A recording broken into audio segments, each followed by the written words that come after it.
আইনাল্লাহ, আল্লাহ কোথায়, এই প্রশ্ন করে পৃথিবীটা এরকম বলে রাখার। তো আপনি আছেন এখানে, আমি আছি এখানে বাংলাদেশে, তাই না?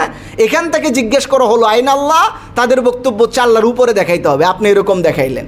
তো ঠিক এরকম পৃথিবীটা গোল। এখন তো আমেরিকায় আছে আরেকজন, হ্যাঁ মুসলমান, তারও আপনি জিজ্ঞেস করলেন আইনাল্লাহ, উনি তো এদিক ফিরে দাঁড়ানো, উনি আঙ্গুল দিবেন ঠিক নিচের দিকে, তাহলে আপনার আঙ্গুলের ইশারা ওনার আঙ্গুলের ইশারা একদিকে গেছে না ভিন্ন দিকে গেছে? পুরা বিপরীত দিকে। এখন আইন আল্লাহ বলতে কি? তুমি যেখানে যাও আমি আল্লাহ এখানে আছি। এখন তো এই হিসাবে আল্লাহরে আমগো পিছনেও ধারণা করা যায়, নাউজুবিল্লাহ। লাইসা কামিসলিহি শাই, আল্লাহর মতো করে কোনো কিছুকে উপমা দেওয়া যায় না। আমরা এভাবে বলতে পারি না আল্লাহ চেয়ারের মধ্যে এরকম বসছেন, মানুষ যেরকম বসে, এগুলো বলা হারাম, এগুলো বলা যাবে না।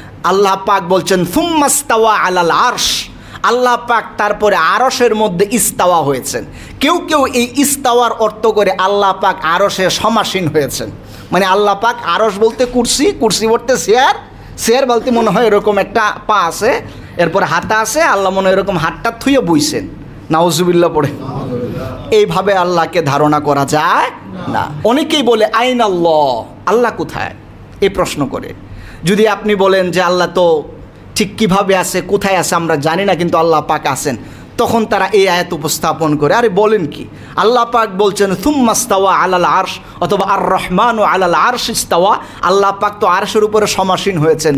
এই সমাসীনের অর্থ, ইস্তাওয়ার অর্থ যে বসেছেন, এটা তারা করেন, অথচ এই অর্থটা যে কি হবে এটার প্রকৃত অর্থ কে জানেন? আল্লাহ। একটা শব্দের অর্থ একরকম হয় না, ইস্তাওয়ার অর্থ এক এক জায়গায় এক এক রকম হয়। ইস্তাওয়া অর্থ ক্ষমতা, আধিপত্য গ্রহণ করা। ইস্তাওয়া অর্থ হচ্ছে কোনো একটা জিনিসের উপরে তার ক্ষমতার প্রভাব ফেলা। এখানে আল্লাহ পাক আর রহমান আলাল আরশ ইস্তাওয়া, আল্লাহ আরশের উপরে ইস্তাওয়া হয়েছেন। আমরা এতটুকুনই বলি, সর্বোচ্চ বললে এটা বলতে পারি আল্লাহ পাক আরশের উপরে ইস্তাওয়া হয়েছেন, মানে তার ক্ষমতার আধিপত্য বিস্তার করেছেন। সুবহানাল্লাহ। কারণ হলো এই, আমরা যদি বলি যে আল্লাহ পাক আরশেই সমাসীন হয়েছেন, বোঝা যায় আল্লাহ পাককে আরশের মধ্যে না বসাইলে আর অন্য কোথাও বসানোর জায়গা পাচ্ছেন না, চেয়ারের মধ্যেই বোধহয় আল্লাহর বসতে হয়। অথচ যেদিন আরশ সৃষ্টি হয় নাই, কুরসি সৃষ্টি হয় নাই, লৌহ কলম সৃষ্টি হয় নাই, ওই দিনেও আল্লাহর অস্তিত্ব ছিল না? ছিল না।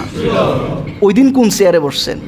তাহলে বোঝা গেল কুরসিতে বসাটা আল্লাহর জন্য মুখাপেক্ষিতা নয়। আল্লাহ পাক আরশ কুরসি ছাড়াও আল্লাহ পাক ছিলেন, এখনো আছেন, এগুলো ধ্বংস হয়ে গেলেও আল্লাহ থাকবেন।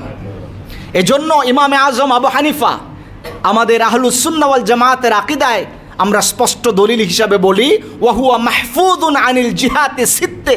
আপনি যে বলবেন আল্লাহ উপরে আছেন, আল্লাহ ডানে আছেন, বামে আছেন, এইভাবে কোনো দিকের দিকে আপনি সংশ্লিষ্ট করতে পারেন না, কারণ আল্লাহ পাক দিকেরও অমুখাপেক্ষী, আল্লাহ কোনো দিকের মুখাপেক্ষী নন।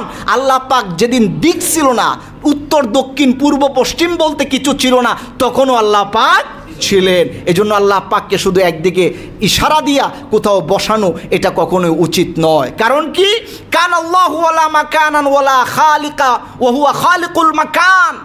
যেদিন কোনো স্থান ছিল না, জায়গা ছিল না, কুরসি ছিল না, লৌহ ছিল না, তখনও আল্লাহ ছিল, আর আল্লাহ এগুলো নিজে তৈরি করেছেন। সুবহানাল্লাহ। এটা হচ্ছে আমাদের আকীদা। লাইসা কামিসলিহি শাই, আল্লাহর মতো করে কোনো কিছুকে উপমা দেওয়া যায় না। আমরা এভাবে বলতে পারি না আল্লাহ চেয়ারের মধ্যে এরকম বসছেন, মানুষ যেরকম বসে, এগুলো বলা হারাম, এগুলো বলা যাবে না। কারণ হচ্ছে আল্লাহ পাক যে কিভাবে তার কুদরত আছে এটা কেবল কে জানেন? আমরা কিছুই জানি না। তবে আমরা এতটুকুন এই আয়াতের ক্ষেত্রে বলবো যে আল্লাহ হচ্ছেন আরশে ইস্তাওয়া হয়েছেন, বাস। আল্লাহ যে শব্দ ইউজ করেছেন আমরা এটাই বলবো, কিন্তু তার কাইফিয়াত আমাদের জানা নেই। ওয়াহুয়া মাআকুম আইনামা কুনতুম, আল্লাহর এই আয়াত আমাদের জানা আছে। আল্লাহ বলেছেন তোমরা যেখানেই যাও আমি সেখানেই আছি। তো আল্লাহকে যদি আপনি আরশেই আপনি এই আয়াত দিয়ে প্রমাণ করেন যে আরশেই আছে, তা আল্লাহ নিজেই তো বলছেন ওয়াহুয়া মাআকুম আইনামা কুনতুম, তুমি যেখানে যাও আমি আল্লাহ এখানে আছি। এখন তো এই হিসাবে আল্লাহরে আমগো পিছনেও ধারণা করা যায়, নাউজুবিল্লাহ বলেন। অথচ আল্লাহ কি এখানে আছেন এভাবে বলা যাবে? আল্লাহ কোথায় আছেন এটা কে জানেন?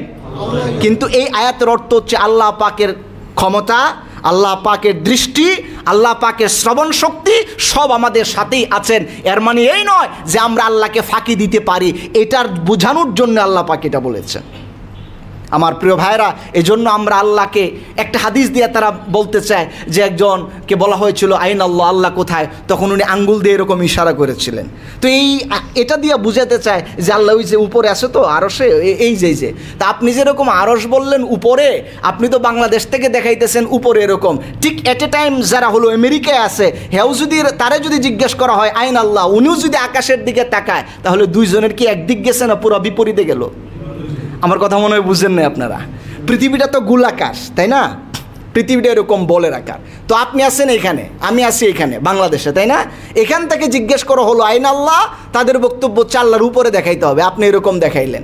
তো ঠিক এরকম পৃথিবীটা গোল। এখন তো আমেরিকায় আছে আরেকজন, হ্যাঁ মুসলমান, তারও আপনি জিজ্ঞেস করলেন আইন আল্লাহ, উনি তো এদিক ফিরে দাঁড়ানো, উনি আঙ্গুল দিবেন ঠিক নিচের দিকে, তাহলে আপনার আঙ্গুলের ইশারা ওনার আঙ্গুলের ইশারা একদিকে গেছে না ভিন্ন দিকে গেছে? পুরা বিপরীত দিকে। এখন আইন আল্লাহ বলতে কি?